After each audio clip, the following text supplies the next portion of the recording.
카르마와 환생에 대해 공부하면서 내가 처음 읽었던 자료들은 카르마의 비인격성을 강조하고 있었다.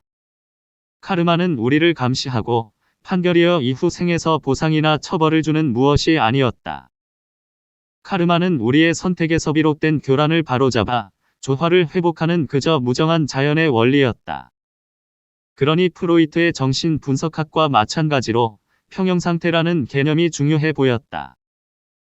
그러나 평형상태라는 개념만으로는 환생을 통해 새로운 것을 시도하고 자기 한계를 뛰어넘고자 하는 우리 의식의 끝없는 충동을 설명할 수가 없었다. 카르마는 단순히 우주라는 저울의 균형점을 맞추거나 우리의 정신과 영성을 긴장 없는 상태로 돌려놓기 위한 것이 아니다. 그것은 우리가 내린 선택의 결과를 끝없이 되돌려줌으로써 우리의 성장을 촉진하는 일종의 영적 인공둔회 체계이다. 그리고 카르마는 그 역할을 절대적으로 무정하게 해낸다. 연구 초기에 나는 카르마란 것이 우리의 생각과 행동에 내재하는 모든 에너지를 수집하고 소화하여 후생에서도 그에 알맞은 조건과 환경들을 발현해주는 거대하고 무정한 그리고 유기적인 자동기계라고 생각했다. 그런데 시간이 지나면서 나는 두 가지 사실을 알게 되었다. 첫째, 카르마를 일종의 기계에 비유하기에는 과거의 선택을 미래의 삶 속으로 옮겨주는 그 창조력과 지혜가 너무나 경이롭다는 점이다. 카르마는 빈틈이 없을 뿐만 아니라 대단히 창조적이다. 카르마는 살아있는 존재, 살아있는 지성이다. 오늘날이 제 아무리 컴퓨터에 의한 인공지능의 시대라 해도 카르마를 기계에 비유할 순 없다. 따라서 나는 기계라는 비유를 내려놓고 그 대신 살아있는 지성 또는 살아있는 존재라는 비유를 택할 수밖에 없었다. 둘째, 카르마와 환생은 내가 풀고자 했던 미스터리들의 해답을 많이 제공해주지만 정작 그 지신의 정체에 대해서는 알려주지 않는다는 점이다. 카르마와 윤회는 이 지구라는 학교에서 인간 의식의 성장을 관장하는 원리들이다. 그러나 우리는 그것들의 실체를 설명해낼 수 없다.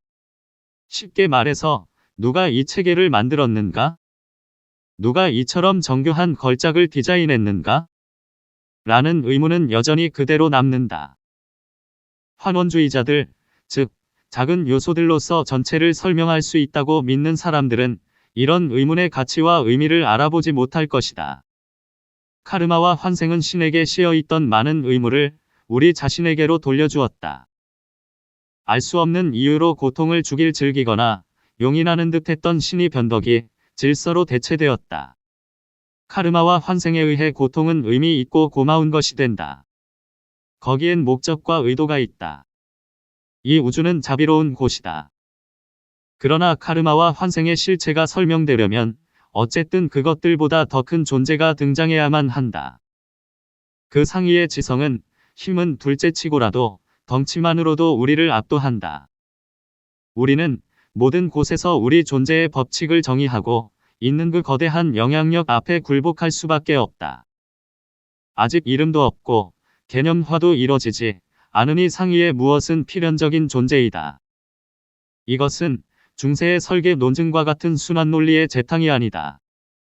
이것은 추정이지만 경험적이고 가설이지만 의심의 여지가 없다. 나는 이 포괄적인 실제를 수용할 수밖에 없었다. 내가 카르마에 관해 기계라는 비유를 포기하자 두 가지 새로운 가능성이 열렸다. 우리 모두를 아우르는 이 카르마 체계를 거대 지성 또는 거대 존재가 홀로 지휘하고 있을 수도 있고 또는 수많은 지성들이 동시에 개입하고 있을 수도 있다. 내 성향은 전자를 택하고 싶어 했다. 일신교를 믿어왔던 세월 탓에 영적 세계를 더없이 단순하고 통합된 일체로 생각하는 습성이 남아있었기 때문이다. 이 물질우주의 반대편은 오직 신 또는 하나의 지성 일만이 전부라고 나는 생각했다. 물론 인간의 영혼도 있긴 있겠지만 신이 이 우주를 다스리기 위해 그들을 필요로 하진 않으리라고 말이다. 무릇 신은 전지하고 전능하므로 능히 모든 일을 잘 해내지 않겠는가. 나는 신이란 관념을 버리기로 했음에도 여전히 영적 세계를 뭉뚱그려보는 틀 속에서 벗어나지 못했던 것이다. 하지만 계속 유지하기엔 억지스럽고 무리가 많은 관점이었다. 나는 카르마 작용에 하나의 거대 지성이 아니라 서로 공조하는 많은 지성들이 참여하고 있다는 생각으로 점점 더 이끌렸다. 더없이 복잡하고 다층적인 이 우주를 하나의 지성이 다 떠맡는 것은 효율적이지 않다. 게다가 영적인 안내자들과의 만남을 보고하는 신뢰할 만한 자료들이 넘쳐났다. 또한 시스템 이론을 통해서 하나의 통합 지성 안에서 각각의 개별 지성들이 공동작용하는 방식을 이해하기가 수월해졌다.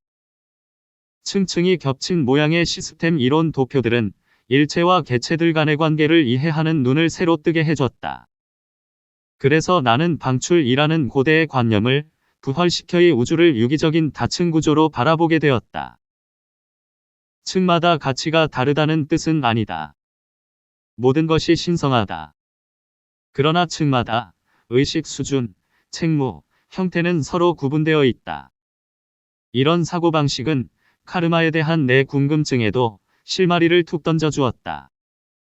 나는 윤회를 살아있는 지성에 의한 것으로 이해하게 되었지만 그것은 카르마의 무정한 측면과 잘 어우러지지 않았다. 인과법칙이 철저하게 마치 중력처럼 예외 없이 작용함을 보여주는 믿을만한 자료들이 있다.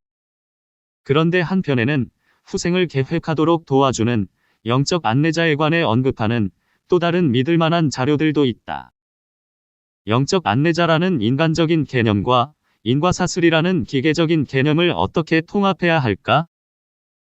시스템 이론이 바로 이 지점에서 좀 더 유연하고 창조적으로 생각하도록 날 이끌었고 나는 점차 그 둘을 하나의 큰 그림으로 통합하는 방법을 찾아가기 시작했다. 아직도 그 그림은 구체적으로 완성된 것이 아니라 많은 가능성을 내포한 상태이다. 요컨대 어느 정도는 윤회 과정의 온갖 요소들을 감독하고 수행하는 지성들이 있다고 추정된다.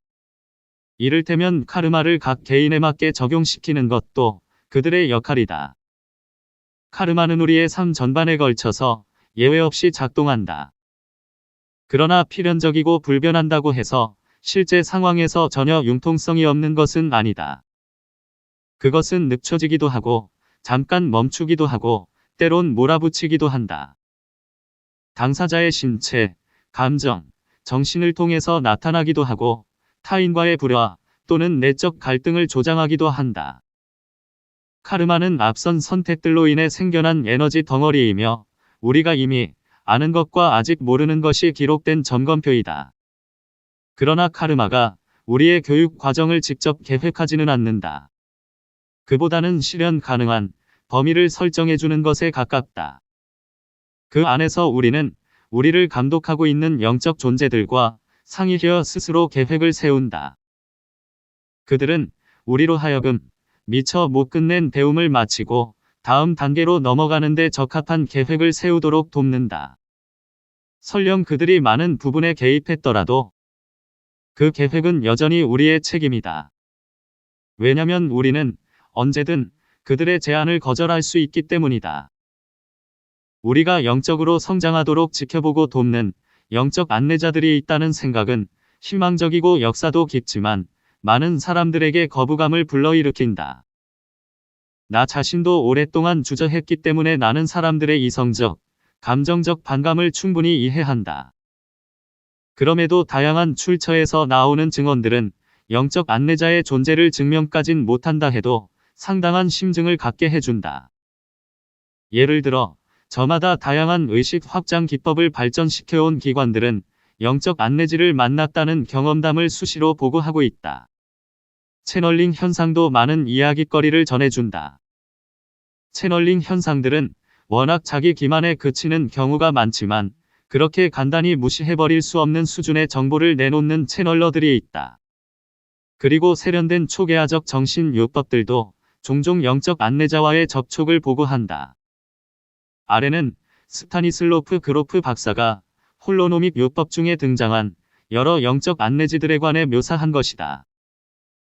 영적인 안내자, 스승 또는 수호자를 만나는 경험은 초계화적 현상 중에서도 가장 가치 있고 뜻깊은 일이다. 그들은 상위 의식, 상위 에너지 차원에 속하는 초월적 존재들로 보인다. 그들은 영적 성장의 특정 단계에서 자발적으로 등장하기도 하고 피험자가 정신적 혼란 속에서 외친 다급한 도움 요청에 응답하여 급작스럽게 등장하기도 한다. 어떤 경우든 간에 그들은 소기의 목적을 이룰 때까지 피험자들 앞에 반복적으로 나타난다. 최면요법도 영적 안내자의 존재에 관한 또 다른 증거들을 제공해준다. 일부 최면요법가들은 최면 상태에서 영적 안내자와 만났던 경험을 기억해낸 내담자들의 사례를 발표했다.